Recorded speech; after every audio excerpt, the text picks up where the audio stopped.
Hello, hello! Welcome back to Declassify Season 2. I am so pleased to welcome you all back to this new season, and most importantly, to begin this following season with a host of international guests and conversations. I'm so pleased not only to have returned, but to welcome Declassify's very first guest for Season 2, and it's none other than the incredible Jessica Cottis. Jessica Cottis is one of the most prolific Australian conductors working today, having been named in 2019 as the classical face to watch by The Times in the UK. Jessica has worked with a whole host of international leading orchestras such as the London Symphony Orchestra, Los Angeles Philharmonic, Oslo Philharmonica, and the Opéra Orchestre National Montpellier. Her experience has also included recordings for labels such as Declassify, as well as for the BBC and the ABC. Her career has also included several re-invitations to conduct at the Royal Opera House, Covent Garden, as well as the prestigious BBC Proms. She works widely as an advocate for classical music across radio, television, and as a board member of several organisations and trusts. And since 2021, she is now the Chief Conductor and Artistic Director of the Canberra Symphony Orchestra, where, under her new leadership, the orchestra has developed a number of very significant initiatives, including a significant new commissioning series. So without further ado, hello Jessica, and thank you so much for joining me here today. Hi.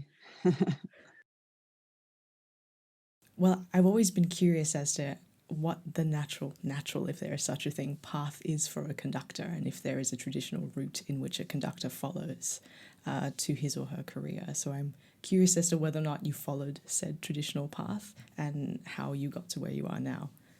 Yeah, it's a good question. The traditional career for a conductor, say 50 years ago, would have been to work in an opera house and to work one's way up from repertorying and coaching singers to assisting conducting and then to finally conducting yourself. There are many routes into conducting now. For me, mine was rather unorthodox, actually. I started my musical career as an organist in Australia and in London and in Paris. And after a while, I started getting an injury actually in both of my wrists, which meant that I was unable to play professionally anymore. So I had a kind of a crisis really in my artistic life, working out whether I could exist fully without music. And I studied law for a bit, but I did. The end of the story really is I couldn't exist without music. So I wondered what it is that I could do. And the organ's a fascinating instrument because so much of it is orchestral. There's an incredible palette of sound and musical color that we can manipulate and combine and experiment with, a really full musical world. So it was quite a natural step, really, in a way, to then move into conducting, even though the physicality of playing the organ and being a conductor and using one's arms to express silently how music could or should sound, that's a big jump. But for me, that felt very natural. And coming out of learning the organ, which has a degree, from what I understand, if you're playing in the French tradition, has a degree of improvisation involved in performance, do you think that's helped a lot with how it's shaped your conducting career? Yes, massively. The idea of improvisation is, so much of it is thinking ahead whilst being very much in the moment. And as a conductor, one of our roles is to have this overarching vision of a piece of music. And it could be an entire opera for 3 hours, or it could be a symphony of 50 minutes. And having an ability to know exactly where that music is going to take us, what that journey is, what that story is, what that sound world is, but also be in that moment of right here, right now, so that all of those decisions feel free, even though they've already been thought about. And it's a strange paradox, really, but I feel with that vision and that preparation that I've gone through, or that we've gone through as conductors, to understand a work, that it allows that freedom of almost improvisation in the moment. And did you start conducting small ensembles when you were studying either in London or Australia, or did it kind of move you towards orchestral conducting immediately? Yeah, so again, I had a slightly unorthodox route into conducting itself. I had done very, very little, and I realized in changing careers that I needed somebody to teach me how to conduct. I knew what I wanted to explore with music. I was quite a well-formed musician already through my organ playing, but I needed the technical expertise and the philosophical understanding of what a conductor does as well. So I jumped straight into a postgraduate course at the Royal Academy of Music here in London, and through that began to work with symphony orchestras and contemporary music ensembles, the opera department, small chamber ensembles. And at that time as well, I realized what was really missing for me was a practical application of this technique that I was learning in the postgraduate class. It's kind of, I guess, like conducting flying hours. You need a certain number of hours on the podium in order to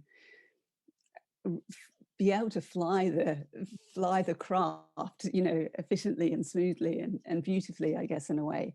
So I got some friends together, and we put on a number of Mozart operas actually, whilst I was at the Academy, and that was such an incredible learning experience for me, from all aspects, to work with the singers, to work with the orchestra, to work with a director, and to actually kind of bring a company together to work together holistically. Do you still work with many of these musicians? Yeah, I mean, that was very much a student thing, but those people in the orchestra I come across regularly, actually here in the UK, occasionally in Australia. Singers, definitely, wherever I go, I bump into some of those singers. A lot of them are having huge international careers now. So it was, there were fun days, and it's great to be reconnected with that as we go on with our lives. The connection of music, it's everywhere. I'm kind of shocked sometimes how many musicians from Australia I run into every Yeah, overseas. yeah, I agree. I have a similar experience. Well, you mentioned before looking for guidance in terms of the philosophy of being a conductor. Has your own personal philosophy altered a lot in the last recent years, or particularly in the last 18 months? Yeah, I don't think it's changed dramatically, but I think it's deepened. And the biggest element I think I've found, to have expanded, at least within my mind, is this idea of silence. It's not an idea, it's the concept of silence, really. And it's something that I've thought about, or always thought about a great deal, being quite sensitive to sound as a person in the world. I'm often extremely painfully aware of small noises or loud noises, or wherever I am, there's a soundscape. And so this, over the last 18 months, it's been quite moving, actually, in a way, profound, to experience an unwanted silence, a silence that none of us wanted and none of us expected, really, and to come to terms with that, and then sort of sit with it, and sit with that discomfort, really, in a way, that there was no music for so long at all, and there was no way of communicating musically or artistically in the sense that we normally would. There was none of that communal aspect of music making, of coming together with audiences in concert halls or whatever venues. And it strikes me that actually this silence, or this quietness actually more accurately, is something that I hope that we can hold on to in a positive way as we move forward in time, that we understand music, we understand sound very much because it's not silence. So the two define each other. And there's so much to gain, I think, in having these moments of repose and quietness and connecting really with non-musical sounds. I remember at the very beginning of lockdown last year, we could almost for the first time hear the bells of the local church. And sure, we'd always hear it, but there was no traffic. So in a sort of no traffic of a frequency that somehow deadened the bell sounds. And even simple things, wind going through the trees, or the proliferation of birds that seemed to happen in London last year as well. There's a real connectedness to the earth around us, to the landscape around us, that at least for me, I felt was missing quite a lot. Do you think there are methods in which we could retain this sense of silence in musical programming or musical programming in general? Yeah, absolutely. And actually not just even programming, but from how we exist in a space from the very moment we start a rehearsal process. And it's something I explore with my conducting students as well, is when we walk into a concert hall, our focus is on that first downbeat, whatever piece of music, the Brahms or the Stravinsky or whatever it is. But I often do an experiment, sometimes with musicians as well. And if we just sit in a space, in our home or in our concert hall or wherever we are, and stop thinking, or just relax the thinking and start listening to everything around us, close to us, and suddenly realize actually the world is quite a noisy place. Even a concert hall is quite noisy. There are, flicker lights, there might be some creaks in the seats, somebody might drop something, a chair might creak. So I think if we don't connect to these immediate human and physical, acoustical and architectural sounds around us, then it's very hard then to jump into a piece of music, because it's quite abstract. It's not within a space. So that's one of the things. It's almost philosophical, really, to examine the space we're in and to examine the silence or the quietness there, and then go on to making music. But I think in terms of programming, silence is very important. I mean, I could talk about this for hours. I won't, but I could. But even in one piece, playing, say, Wagner's Tristan and Isolde prelude, within the first 4 bars, there are a number of silences. And how do we conduct that silence? How do we connect those 2 fragments or 3 fragments of phrases with the silences in between, and make it count, so that when the next iteration of a note occurs, where we're surprised by it, or we're delighted by it, or whatever aspect. Does that answer your question? Yes, it does. But it's brought up another question, because you mentioned architecture and kind of the relationship to the acoustic that comes naturally in spaces. Does that ever affect your programming, in that if you know that you have to conduct in a certain space, you make creative decisions in relation to the acoustic qualities of that space? Yes, actually. Sometimes you don't have a choice. So, for example, if it's a program and it's being played in one place and then it goes on a tour and it goes to 2 or 3 other concert halls, then if those concert halls have very, very different acoustics, then it's actually the way I would do, we, or conductors, it's not just me, but how that would be performed in the space might be slightly different. But yeah, absolutely. For example, it's something I keep in mind frequently. And there's a concert series and a series of Australian music that we do in Canberra every year. And it's at the National Museum of Australia. And this year, actually, Deborah Cheetham, composer and soprano Deborah Cheetham, programmed it for the orchestra. And it was so interesting because it's a huge sort of atrium, open space. And yeah, very much one needs to think about, what is the nature of these pieces? If they're very rhythmic and very fast, then it's somewhat of a struggle to perform in such an acoustic. You'd probably prefer something drier. But I would say, rather than talking about limitations, I'd speak more about possibilities.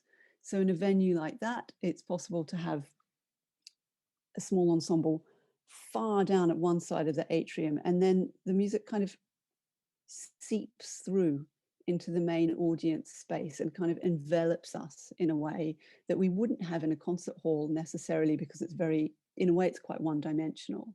So to use spaces in a way that we can,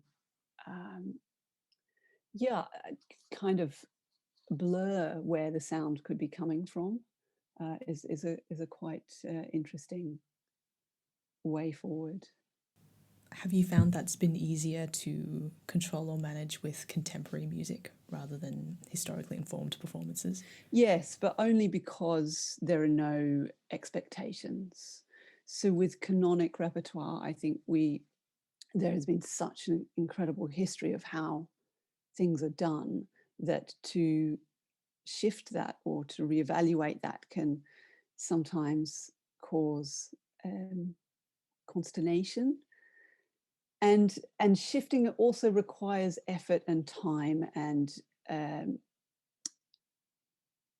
logistics as well.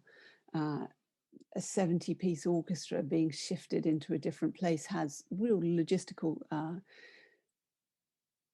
concerns, I guess. So it would need to be something that was very well thought out. I would never rule it out, however, because I think we should experience music in any possible way. But with contemporary music, there are no rules and no implicit rules. So there's a lot of possibility to really engage the imagination. And potentially it's more collaborative, seeing as the composers are generally living.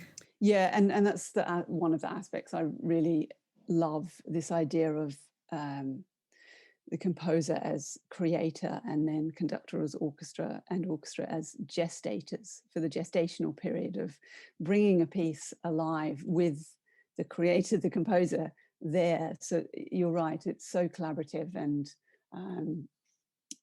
a very fulfilling way of bringing music to life. Do you think that sense of collaboration with the composer present is something we should be pushing for more, especially when it comes to broader orchestral repertoire? What do you mean pushing for more? Do you mean more contemporary music? Essentially, yes, program and commissioning more. Yeah, definitely. It always strikes me as odd. We're so interested in contemporary art. You walk into central London and there are, I don't know how many tens or hundreds, maybe, probably tens of contemporary art galleries. You can go and purchase art, you can go and see art, amazing stuff, and just the gamut of possibilities in terms of visual art. Yeah, with contemporary music, it doesn't follow that trend. And I'm not entirely sure why this is, because there's so much fascinating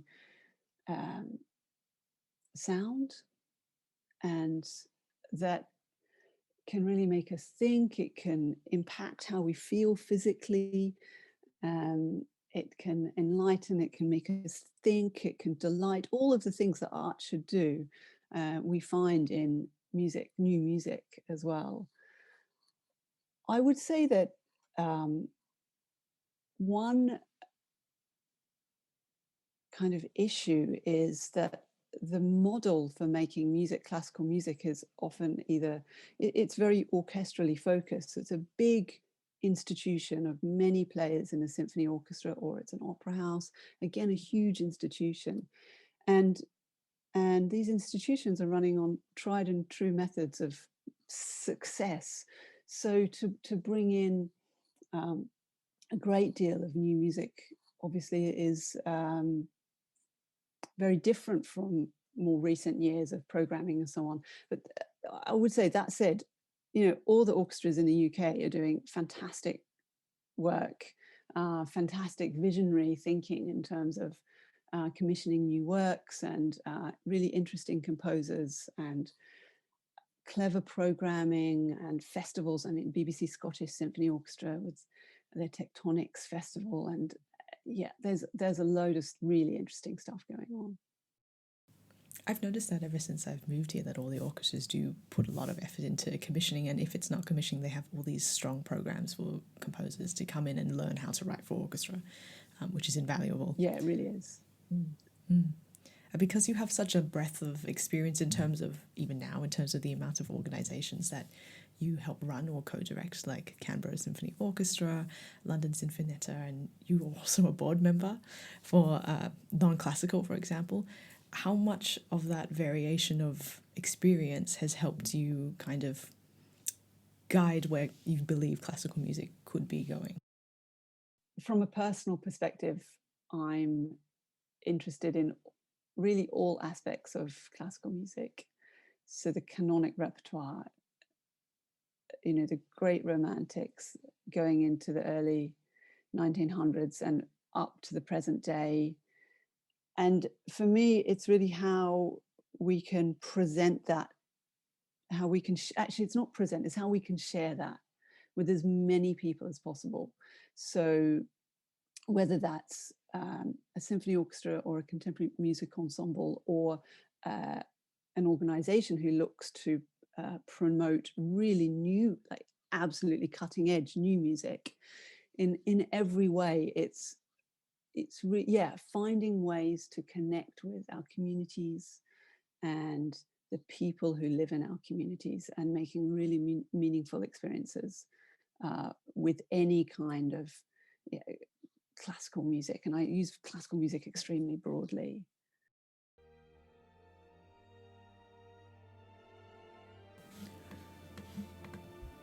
For our first intermission is a selection from Jessica herself.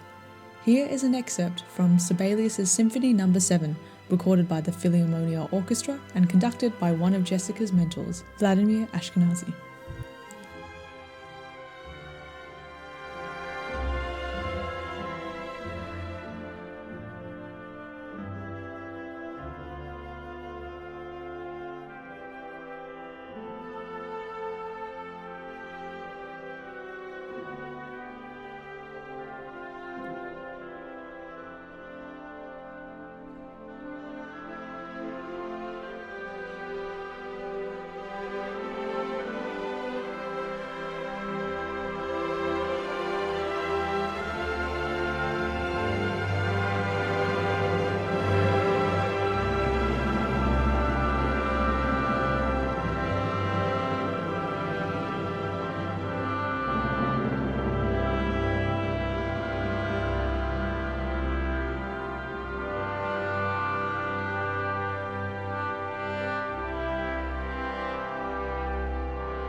Do you think it's been a little bit difficult to balance the kind of suddenly new, well, the sense of it being suddenly new contemporary music with this idea that we constantly have to maintain classical music as a sort of intangible cultural heritage? The thinking could, the way we think about it, I think, is important. And all classical music was new at some point. Mozart was a new composer at some point. Beethoven was a new composer. Brahms was a new composer. Stravinsky, Shostakovich. So Messiaen, all of these composers at some point had to have a premiere for their pieces. And this lineage, I guess, this history of making music a living art form is the way I like to see things. So it's less about, a cabinet of musical history placed in a glass cabinet that we all can look at, but we can't kind of examine, re-examine, or think about in a fresh way. But that actually this is a replenishing cycle where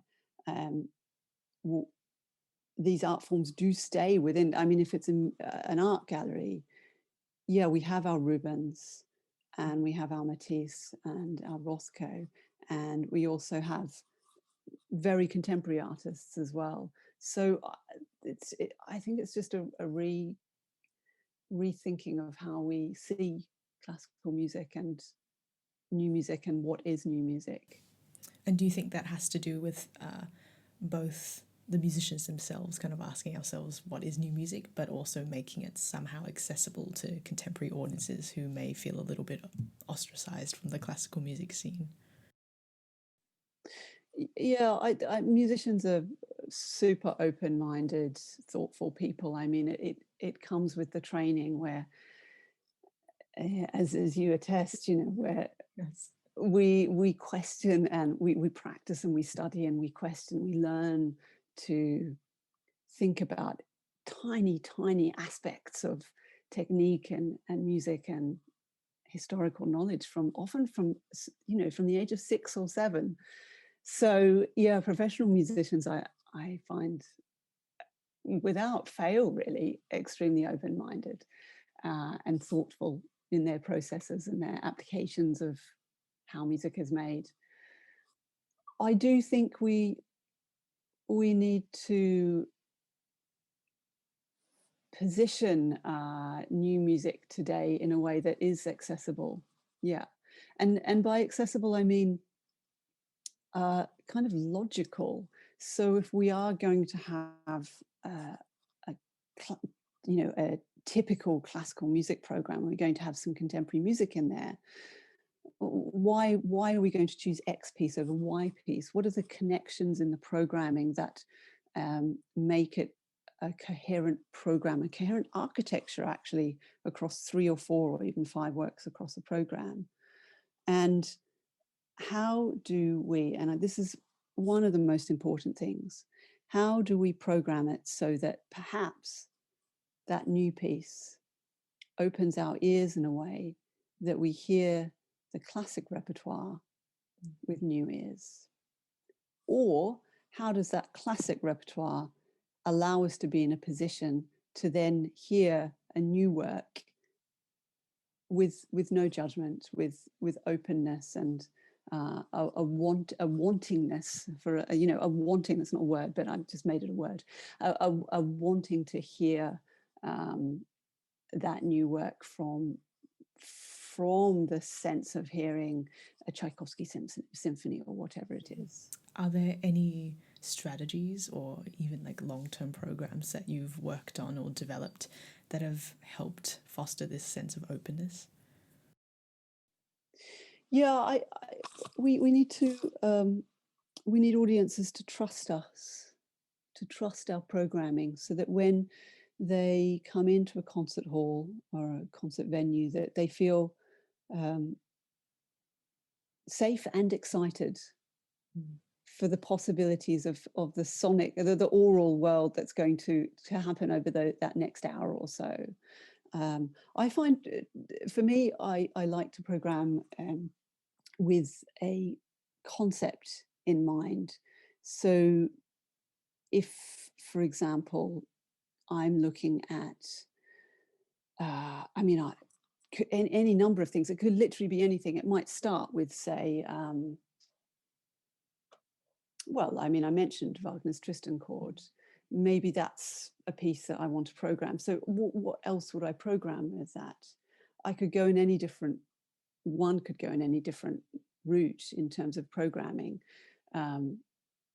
Is it, as we were talking about, the idea of silence? So an orchestra playing a bar and then there's this otherworldly silence? Or is it the idea of actual composers who really changed the world, the classical music world? So, everyone after Wagner was really influenced by him, whether they liked his music or not. So who are other composers who maybe could fit into that kind of schemata of links and so on? So anything can be an idea. It's just, I guess, presenting it in a way that inspires people to come along, to be interested in that idea. And then I would say, more than that, it's increasingly, I find it's not just programming an interesting program, it's actually interacting with our audiences, pre-concert talk maybe with some of the players to get insights from their instrumental view of things, talking from the stage. It's just opening up, talking about these links and these connections and how they might connect to us as people today in 2021. No, I agree. I really enjoy the concerts I've been to where either the conductor or a player or a soloist has come and spoken straight to the audience, because it kind of breaks that fourth wall. So you're not confronted as an audience member with this full force of an orchestra in front of you that feels separate. So that's been really, really interesting going to those concerts.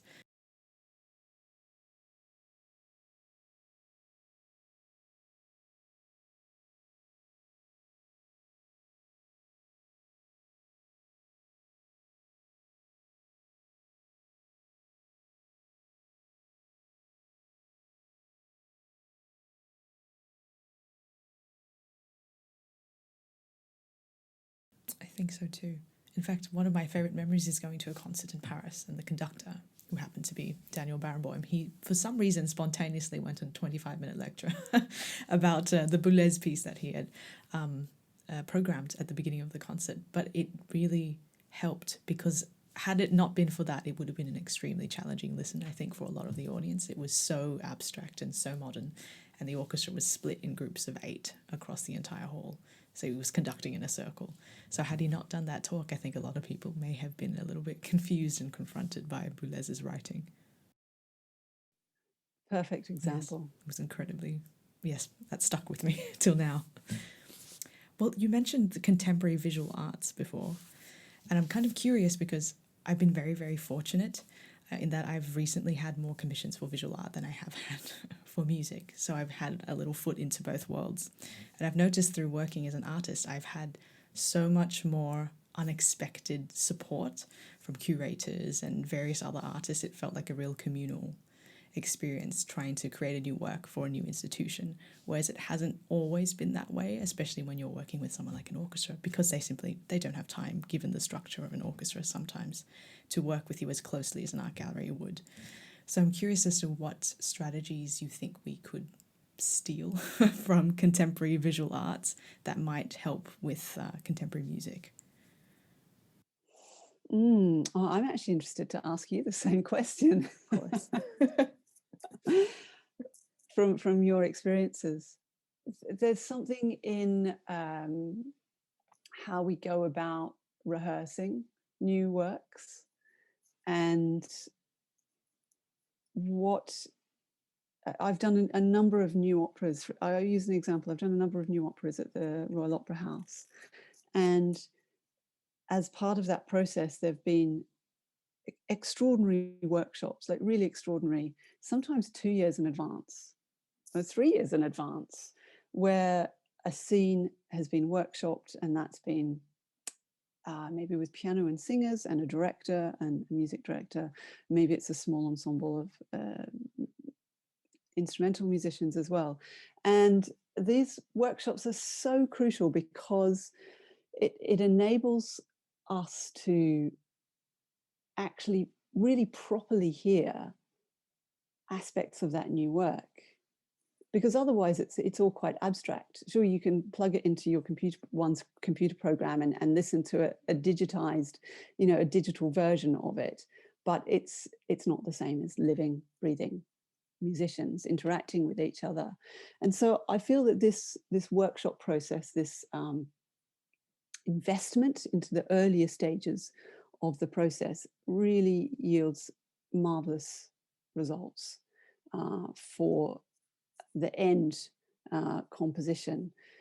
And it's difficult to do this because it takes time and finances and so on. And but this is something I think probably more akin to what you've experienced with visual art. Yes, definitely. In fact, in visual art, you're right, often I get contacted either a year or 2 years in advance just to float an idea. And then from that point, you get constant support. So the curator always stays in contact with you. You get aid with trying to figure out how to finance work. There's always a push for you to collaborate with as many people as possible, which is how I prefer to work anyways. So the idea that I could bring in a whole team of people and we could make this artwork together, the idea that it isn't a solo process, is something that has been really enlightening.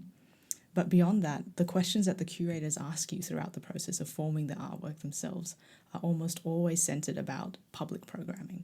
How can we get the public in? How many ways can we get young people into the doors? What are the free workshops we can offer to the local community that surrounds the gallery? So everything's very site-specific and localized, and I really enjoy working that way. In terms of my musical experience, some of them, when I'm working with chamber groups, has been like that. Where you get sustained contact throughout. But when you're working with an orchestra, I just think there isn't necessarily the infrastructure for that to occur because, as you mentioned, financing makes it a little bit difficult. So it's not really the orchestra's fault. It's just a different way of working. And I wasn't prepared, I think, the first time as a really young composer to walk in and realize that we had such little rehearsal time with the orchestra to put this new work to life. Yeah. And it's a really valuable observation, especially for those, as you say, those who are recently graduated or who are still emerging in their careers. That element of spending so long writing a new piece of music, so many hours, and then an hour rehearsal, and then that's it. That's the performance, and it's been done. It's So I mean, I often wonder if in the future that will be molded in a different way. So there's a bit more time for the musicians as well to get accustomed to this, brand new sound world that they've never had to encounter before that point. Yeah, very much so. And I think especially with a lot of new music being written, not with traditional notation. Yes. Graphic scores, or even we did something earlier in the year that was quite improvisatory. So by the very nature of it, it required more time to find a way forward within a kind of more improvisatory, more responsibility put onto the players themselves to pull this piece together. And that took more time. So I would envisage that in certain circumstances. So with programs that you run, like through, I believe London Sinfonietta has a composition program, how has that, do you think, can you see the composers developing through their short period that you get to work with them to work on a new piece? Yeah, actually, I'm not involved with the London Sinfonietta's composition program, but obviously have worked a lot with the ensemble. They're absolutely brilliant.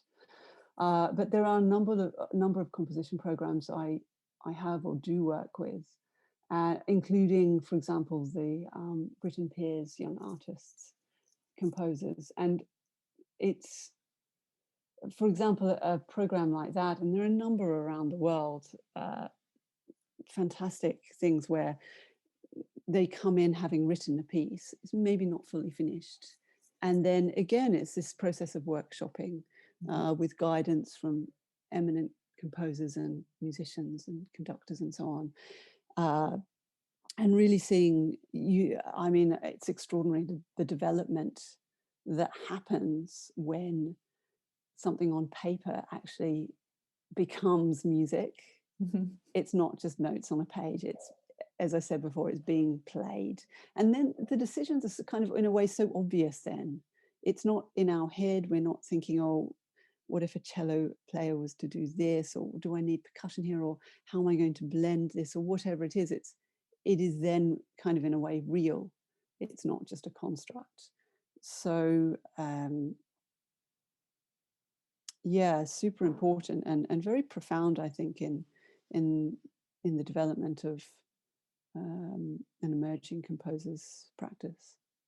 And with emerging conductors, do you think learning how to conduct brand new pieces is a specific challenge? Yes, crucial challenge, and for so many different reasons. There are so many things to negotiate in contemporary music. The interaction with the players is quite different from standard symphonic repertoire. There is, of course, the interaction with the composer and making sure, I feel anyway, that we really do justice to their vision, that we are, in a way, the person who we've been entrusted to bringing everything together. So there's a lot of responsibility there. But for emerging conductors, new music is important. Also on a technical level, actually, because the demands placed on you as a conductor of new music, they're often extremely high. So it can push you technically and push you to be as clear as possible in your musical ideas and your musical thoughts that some of the standard repertoire will never really require. So yeah, I mean, with all of my students or all of the courses that I teach on the mentor as a conductor, I always like to do contemporary music because I feel it really pushes people in a good way. How often do you get the composer with you when that's happening? Almost every time. That's very lovely to hear. And if not, then I would always have a long phone call, a couple of phone calls with the composer beforehand. Well, this is very hopeful, the idea of it being so collaborative. It has to be. It's a bit boring if it's not collaborative, actually. I think it's, yeah, I mean, not to be flippant, but it's very interesting, actually, collaborating with other artistic and intellectual minds. It helps us all grow. I mean, none of us are finished products, even when we're 80, so as musicians. So this constant development and exploration is very special.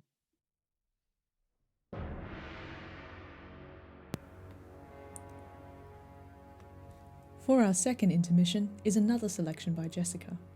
This time it's a piece from pioneering composer Kaya Sariharu's opera, Le Mort de Loin.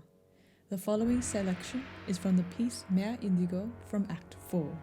This recording has come from the Deutsche Symphonieorchester, Berlin.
indeed. Now, I have a bit of a weird question. I don't know if we should talk about this or if you wish to talk about this, but I was actually curious as to, because the conversation has shifted, particularly in the last 5 years, into representation and diversity, I often wonder how much does that go into play when you're programming, when you're selecting people to be part of specific programs or mentorship programs and things like that, and whether or not that has that big of an impact on decision making.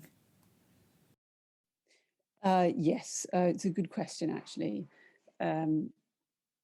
It's very important that the arts reflect the multiplicity of our societies, and that hasn't always happened.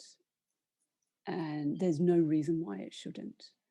And if we don't act and we don't program in a way that reflects this, and we don't provide support in ways to be able to reflect this, then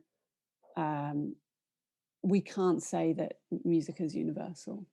We can't say that art is universal.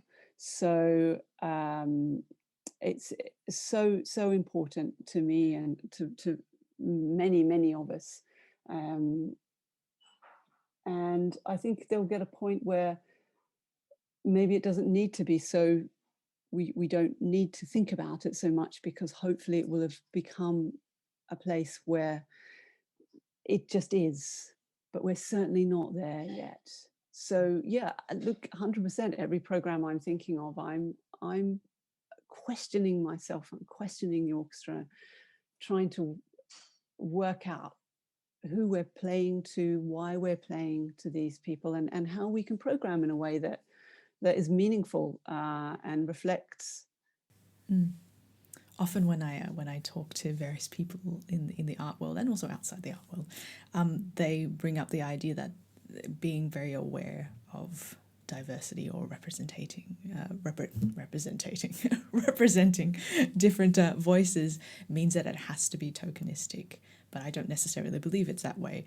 So have you found ways that have worked without it necessarily being about box ticking in the way that a grant application asks you to tick boxes if you've done certain things? Yeah, of course. Look, there's no point doing things if they're tokenistic. In my estimation, there's just no point. It doesn't achieve anything. It doesn't make anyone feel good. It doesn't help, and it doesn't connect. It doesn't collaborate. It doesn't connect. It doesn't communicate. So if we are creating programs that have a particular theme or focus, then we have to ask ourselves, well, why does it have to be just from this point of view? What are the other points of view? What are the other voices who could illuminate a particular idea, who could kind of almost have a conversation within a program? And it's sure, maybe on paper it might come out similarly, but what is the reason for approaching programming in this way? It makes me angry, actually. There's so much, for me, there's so much amazing music out there. There's so many interesting voices and so many fascinating philosophies and ways into creating sound and ways into describe our emotions and the landscape we live in, and different histories and different voices and languages and so on. And I don't know why we don't program them all, because it's so fascinating. No, I agree. So sometimes I also get angry when I have conversations with very conservative programmers who, they talk about it not being economically viable to play new music or to play unexpected voices because it doesn't bring in audiences, but they do connect with contemporary audiences. Yeah, I don't buy that argument at all. Nor do I. But I'm seeing now it's just a shift in culture, or it reflects our contemporary culture. People will be invested in listening to them. Yeah, definitely. The more that we embrace the multitude of voices, the more that I think our audiences, I don't even know where I'm going with this. It's like a conversation that I can't see. It's so obvious to me that we need to be broad and open with our programming to really everyone, from all aspects of life. And it's just, you can hear I almost have no words. No, I agree. I don't know what to say now when people bring it up because it happens so regularly. And I don't know how to combat that because it also seems very blatant to me that it is fine to listen to new voices. It's always, the polemic, in a way, I feel is unnecessary. There's, if we really truly desire classical music to be for everyone and for it to be universal, then the voices who are being performed also need to be part of that universality and the individualism as well. Otherwise, we'd only have the canon, so it would turn classical music into purely heritage performance, which would be mildly upsetting. Well, I have one final query, which is, do you have any advice for up and coming young musicians? I would give one piece of advice, and that is, music is a lifelong pursuit. It's a lifelong way of living, and the world is very fast. And I think we need to allow all the time and the space to develop, to understand more about music and art and history and sociology and our place in the world and nature and all of those things that feed into our artistic life, to take all the time and not be pushed and not be worried about things not happening immediately. That's actually really beautiful. I'm sure that I'm going to keep coming back to that piece of advice. So thank you so much for answering all of my multitude of odd questions in this interview. Pleasure. It's really, really good to talk to you. Well, anytime. So to everyone out there, I know they want to thank you absolutely one more time. So thank you so much for joining me for this premiere episode of Season 2 of Declassify. I know I now have plenty of thoughts to mull over. For resources and information about Jessica, her work, and upcoming performances, I've placed them in the podcast description as well as within the transcript for this episode. I look forward to hearing many of your thoughts as Season 2 progresses, and catch you all next time.